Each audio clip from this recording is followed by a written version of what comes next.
Painful periods या periods में दर्द होना एक ऐसी समस्या है जो ऑलमोस्ट 60 to 70% ऑफ फीमेल्स सफ़र करती हैं। जब से उनके पीरियड्स शुरू होते हैं, जिसे हम मिनार्की बोलते हैं, उसके करीबन 1 या 2 साल के बाद से यंग गर्ल्स को अक्सर ये पेन होना शुरू हो जाता है। और हम अक्सर सुनते हैं कि उनकी मदर्स उनको बोलती हैं कि आपकी शादी हो जाएगी, बच्चे हो जाएंगे तो ये पेन आपका ठीक हो जाएगा। क्या ये सच है या गलत है? ये पेन होता क्यों है? क्या इसकी कोई होम रेमेडीज हैं? यही सब मैं आपको इस वीडियो में बताऊंगी। I am doctor Amita Shah from global women's clinic, Palam Vihar, Gurgaon. So if you haven't subscribed to my channel yet, do subscribe and listen to my video for this important information. तो period में दर्द आखिर क्या होता है?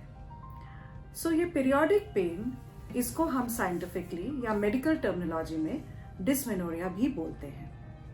अब ये डिस्मेनोरिया 2 तरह का होता है। पहला होता है प्राइमरी डिस्मेनोरिया या spasmodic dysmenorrhea. Now this is a physiological condition. Physiological से मतलब कि ये नॉर्मली 60 to 70% फीमेल्स में हो सकता है। और ये इसलिए होता है क्योंकि हर पीरियोडिक साइकिल में जब एग रिलीज होता है ओवरी से, जिसको हम ओव्यूलेशन बोलते हैं, तो अगर प्रेगनेंसी नहीं होती तो एक हार्मोन रिलीज होता है जिसको प्रोस्टाग्लैंडिन बोलते हैं, और इस हार्मोन की वजह से ये पेन होता है। और धीरे धीरे करके ये pain over a period of time deliveries के बाद कम होने लगता है।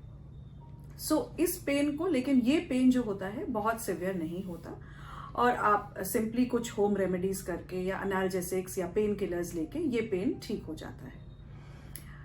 The second type of pain होता है जिसको हम कंजेस्टिव डिस्मेनोरिया या सेकेंडरी डिस्मेनोरिया बोलते हैं। अब ये पेन जो होता है ये आपको पीरियड्स के 2 या 3 दिन पहले से शुरू हो जाता है। जैसे जैसे आपका फ्लो होता है ये पेन बढ़ता रहता है, और हो सकता है कि पीरियड्स के बाद भी ये पेन परसिस्ट करे। कई बार ये पेन इतना सिवियर होता है कि आपको अपने काम से छुट्टी लेनी पड़ती है। स्कूल गोइंग गर्ल्स को स्कूल मिस करना पड़ता है। आपको कई बार इंजेक्शंस लेने पड़ते हैं पेन रिलीफ करने के लिए। तो ये एक चिंता का विषय है। इन दिस केस डेफिनेटली आपको डॉक्टर के पास जाना चाहिए और इसका कारण समझना चाहिए। नाउ लेट्स टॉक अबाउट कि व्हाट आर द कॉजेज या रीजंस फॉर कंजेस्टिव डिस्मेनोरिया या सेकेंडरी डिस्मेनोरिया।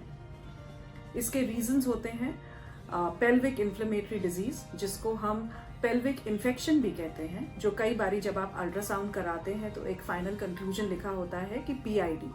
अब ये होता क्या है? ये जनरली जब आपको इन्फेक्शन होता है आपके जेनाइटल ट्रैक्ट का, मतलब वजाइना का, यूट्रस का, ट्यूब्स का, तो वहां पे इन्फ्लेमेशन हो जाता है या सूजन हो जाती है, कंजेशन हो जाता है, जिसकी वजह से पीरियड्स में आपको पेन होता है। Second reason could be fibroids. अगर फाइब्रॉइड्स यूट्रस की कैविटी के अंदर हैं तो जब आपको पीरियड्स आते हैं तो वहां पे कंजेशन बढ़ जाता है। यूट्राइन कैविटी या बच्चेदानी उस फाइब्रॉइड को एक्सपेल करने की कोशिश करती है, जिसकी वजह से आपको पेन होता है। Then endometriosis. एंडोमेट्रियोसिस में भी आपके यूट्रस में, गर्भाशय में, साथ में जो भी स्ट्रक्चर्स हैं, ट्यूब्स में, ओवरीज में, उसमें भी कंजेशन बढ़ता है, जिससे ये पेन होता है। कई बारी सिर्फ ओवेरियन सिस्ट्स होते हैं, जिसकी वजह से कंजेस्टिव डिस्मेनोरिया या सेकेंडरी डिस्मेनोरिया होता है।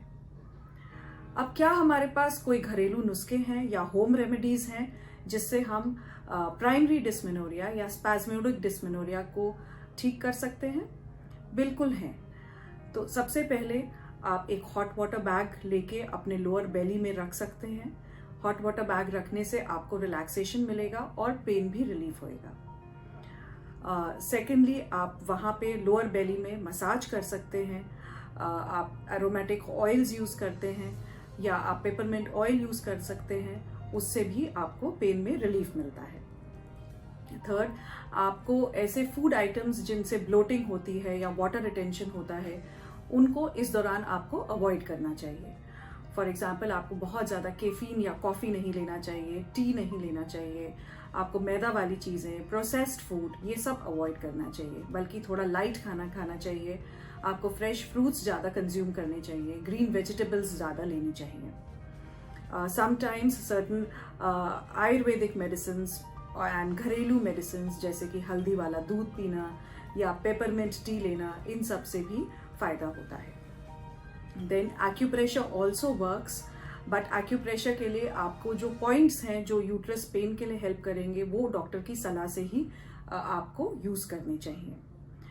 Exercise, this is a big myth. लोग सोचते हैं कि पीरियोडिक पेन में या पीरियड्स में हमें एक्सरसाइज नहीं करनी चाहिए, बल्कि आपको अपना normal regular exercise routine follow करना चाहिए, क्योंकि एक्सरसाइज करने से भले ही वो वॉकिंग हो, माइल्ड जॉगिंग हो या आप ट्रेडमिल कर रहे हैं, तो उससे आपकी बॉडी में happy hormones called endorphins release होते हैं, तो इनसे आपको पेन में रिलीफ मिलता है।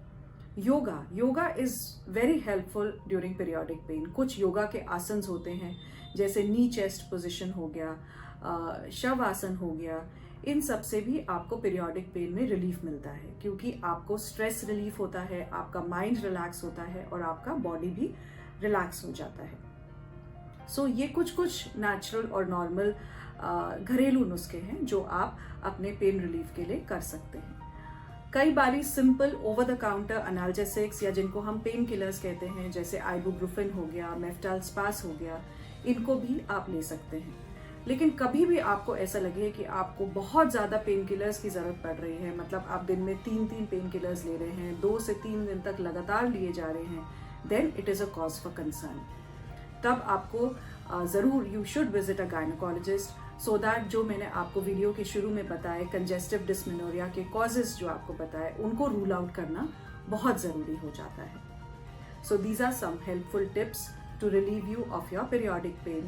बट अगर आपको पेन बहुत सिवियर है, then you must definitely consult a gynaecologist.